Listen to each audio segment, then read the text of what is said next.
Sebenarnya buat saya agak sulit menceritakan kisah ini karena ini merupakan pengalaman yang amat sangat traumatik buat saya, dan saya sudah berusaha untuk melupakan kisah ini.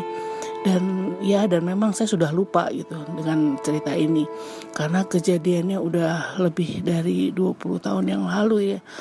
Jadi saya udah lupa gitu sama sekali. Tapi tiba-tiba suatu malam saya bermimpi kisah yang sama yang pernah saya alami sekitar 20 tahun yang lalu. Jadi waktu itu saya dapat kuliah, saya diterima di sebuah universitas negeri di sebuah kota lain. Dan teman SMA saya tidak ada yang diterima di kampus itu. Maksudnya diterima tapi beda kampus, beda fakultas. Jadi saya akan sendirian gitu di fakultas itu. Karena tempat lingkungannya baru, saya belum punya teman dan jaraknya lumayan jauh dari rumah. Jadi mau tidak mau saya harus kos. Saya dapat rumah kos yang tidak terlalu jauh dari fakultas kampus saya, dan itu bangunannya bangunan yang lumayan baru. Di rumah kos itu ada 2 lantai dan kamar saya di lantai kedua. Singkat cerita, seminggu 2 minggu saya kos di situ, saya udah mulai punya teman, mulai punya sahabat baik, katakanlah namanya Mbak Mawar ya. Si Mawar ini kuliahnya satu kampus dengan saya tapi beda fakultas. Jadi kalau di kampus kita nggak pernah ketemu, tapi kita ketemunya selalu di di rumah kos. Jadi kalau kadang-kadang pagi kita mau berangkat kuliah, kadang suka bareng, atau kadang malam gitu kita suka saya main ke kamarnya dia atau dia main ke kamar saya, kita ngobrol gitu bareng. Nah, singkat cerita sudah sekitar kira-kira 2-3 bulan gitu kita kos di situ. Nah, satu malam kita tuh biasanya cewek-cewek yang kos di situ suka ngumpul gitu. Waktu itu kalau nggak salah kita ngumpul di salah satu kamar teman kos saya. Itu semua ada di situ kecuali si Mawar ini. Kita lagi ngobrol, tahu-tahu ada salah satu teman kos saya tuh bilang, "Faye, Mawar kemana ya? Kok udah lama nggak kelihatan?" Terus saya bilang, masih ada kok, saya kalau pagi masih suka ketemu ya, dia kunci pintu kamar kosnya. Iya Faye, tapi kamu tahu nggak kalau tiap malam si Mawar itu nggak ada di kamarnya. Saya kaget ya, saya bilang, kok bisa gitu, tahu dari mana kamu?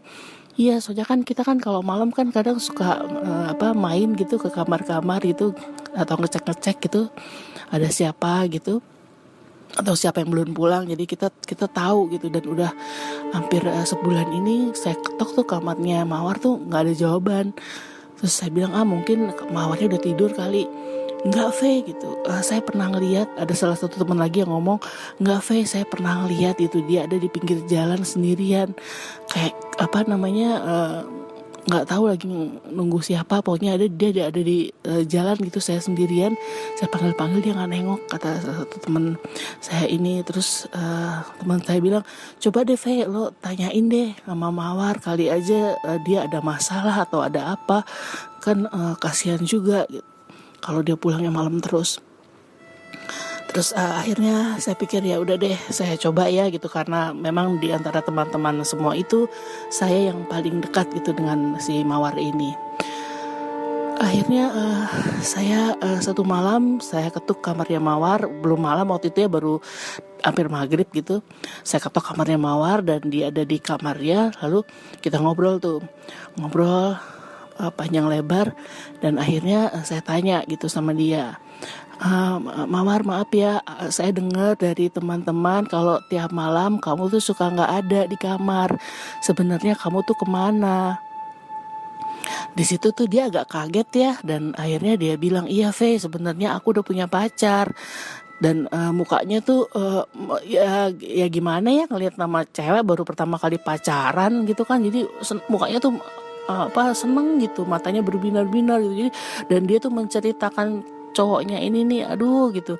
Jadi dia kayaknya seneng banget gitu. Kalau nggak salah nama cowoknya Restu atau Resnu atau ya begitu deh gitu. Saya lupa banget ya namanya. Cuman yang saya inget tuh itu. Nah, si Mawar ini bilang Resnu ini seniornya ketemu di kampus dan ini cowoknya baik banget. Jadi tiap malam tuh mereka ngobrol, kadang-kadang suka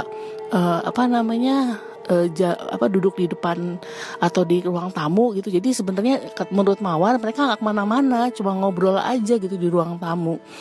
Dan itu saya makin bingung ya, karena setahu saya dari teman-teman ruang tamu tuh kosong. Jadi kalau udah jam 9 itu tuh ruang tamu tuh pasti kosong dan semua teman-teman itu udah pada masuk kamar semua gitu. Jadi nggak mungkin ada orang di situ.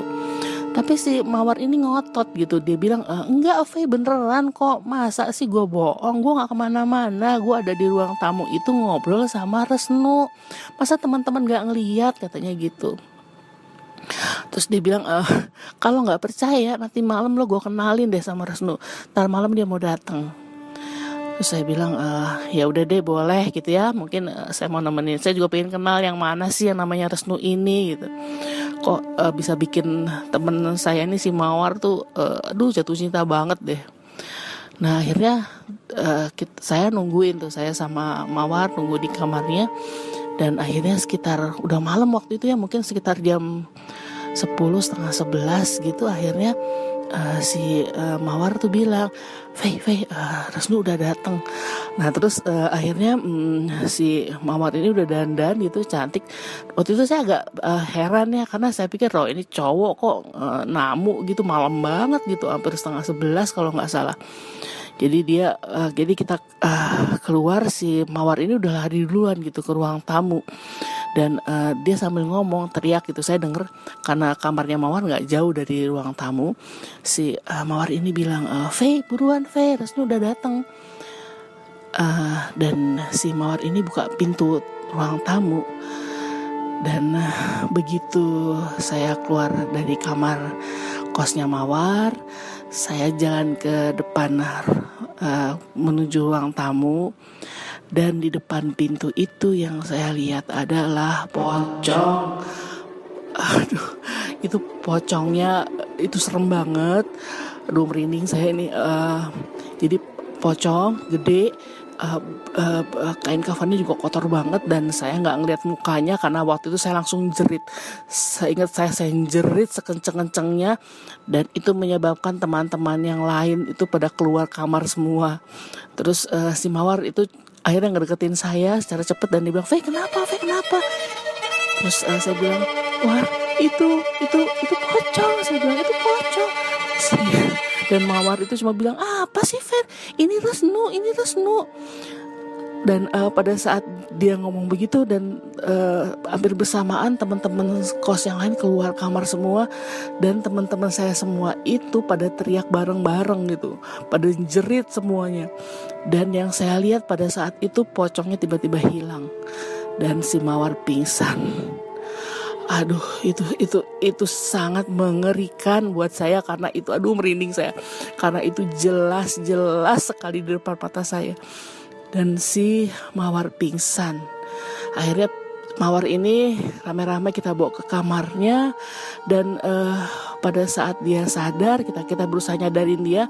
Dan pada saat dia sadar, dia nangis. Dia bilang, enggak, itu Resnu. Dia bilang, itu bukan pocong, Faye, kamu salah, teman-teman semua salah. Dia ngomong begitu. Karena kita udah gak tahu apa yang harus kita lakukan. Akhirnya kita minta tolong. Waktu itu kalau nggak salah ada penjaga kos ya, satu orang laki-laki. Saya minta tolong dia untuk hubungin orang tuanya si Mawar ini. Dan akhirnya kita semuanya berusaha, ya kita gantian gitu ya, tidur di kamarnya Mawar gitu, karena kita ngeri semuanya, nggak berani gitu masuk kamar kita sendiri-sendiri. Habis ngeliat pocong, coba siapa yang berani gitu masuk kamar gitu.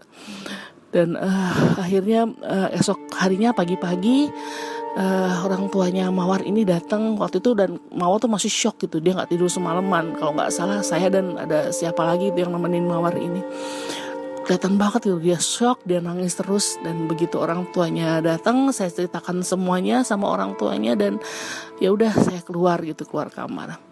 Dan akhirnya Mawar ini dibawa pulang gitu sama orang tuanya.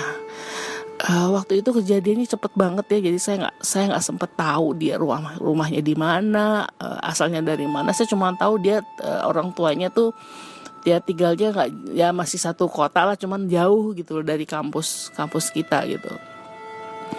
Dan itu terakhir kali saya lihat Mawar. Mawar nggak pernah balik lagi ke kos, dan dia juga katanya nggak pernah balik lagi ke kampus. Dan itu pengalaman amat sangat mengerikan gitu buat kami semua di tempat kos itu.